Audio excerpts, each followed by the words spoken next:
During the Lunar Overture event, 2 exclusive towers released, that being the Jester and the Necromancer. Today we're going to talk about the Necromancer. The Necromancer was an exclusive tower that could be unlocked in the store for 1,700 gems or through a game pass for 1,500 Robux. The Necromancer is a unique tower that blasts magical bolts at enemies and has an ability that can spawn the undead.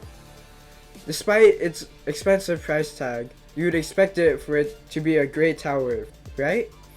Well, you're wrong. Let me explain.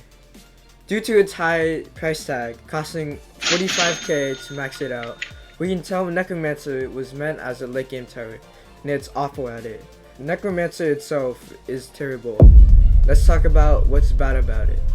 It only has 18 range, 45 DPS, and it's extremely expensive and can only be placed 3 times. And now let's talk about what's good about it.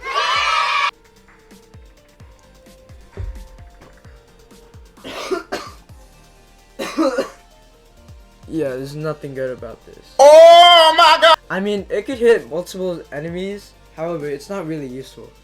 Its low DPS isn't really going to do anything to these enemies, and there's much better towers for crowd control. An example is a mortar tower. It has way more range, can hit way more enemies, and is 10k cheaper than the Necromancer.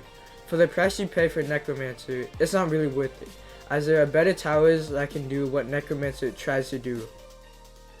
Now, let's talk about its ability. The ability allows the Necromancer to spawn units based off skeletons, each having a respectable amount of health. Specifically, the Executioner skeleton can do a decent amount of damage. So, its ability makes Necromancer good, right? Necromancer's way of spawning it is terrible. The Necromancer has a soul meter, which when filled up, it spawns a gravestone. And using the ability it has, it spawns in a skeleton. And the thing is, it takes forever for the soul meter to get filled. Due to its low DPS, you're probably not gonna have much gravestones, and since it's only average range, you're forced to place it closer to the front if you want the soul meter to be filled. It ruins the strategic timing of the tower, since once the ability is played, the skeletons won't have enough time to deal damage and will just instantly die.